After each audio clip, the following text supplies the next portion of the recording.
Recorded Books and One Click Digital present You Are Not a Stranger Here. Stories by Adam Haslett. Narrated by the Recorded Books Repertory Company.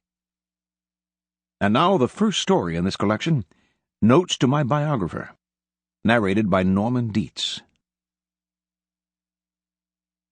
Two things to get straight from the beginning.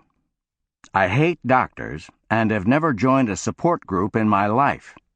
At 73, I'm not about to change. The mental health establishment can go screw itself on a barren hilltop in the rain before I touch their snake oil or listen to the visionless chatter of men half my age. I've shot Germans in the fields of Normandy, filed 26 patents, married 3 women, survived them all, and am currently the subject of an investigation by the IRS, which has about as much chance of collecting from me as Shylock did of getting his pound of flesh. Bureaucracies have trouble thinking clearly. I, on the other hand, am perfectly lucid. Note, for instance, how I obtained the Saab I'm presently driving into the Los Angeles basin. A niece in Scottsdale lent it to me. Do you think she'll ever see it again? Unlikely. Of course, when I borrowed it from her, I had every intention of returning it, and in a few days or weeks I may feel that way again. But for now, forget her and her husband and 3 children who looked at me over the kitchen table like I was a museum piece sent to bore them. I could run circles around those kids. They're spoon-fed Ritalin and private schools and have eyes that say, "Give me things I don't have."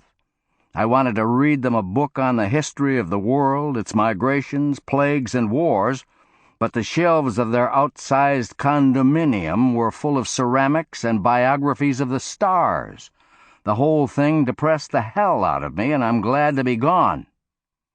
A week ago I left Baltimore with the idea of seeing my son, Graham. I've been thinking about him a lot recently. Days we spent together in the barn at the old house.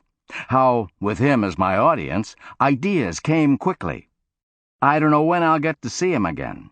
I thought I might as well catch up with some of the other relatives along the way and planned to start at my daughter Linda's in Atlanta.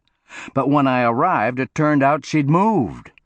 I called Graham, and when he got over the shock of hearing my voice, he said Linda didn't want to see me.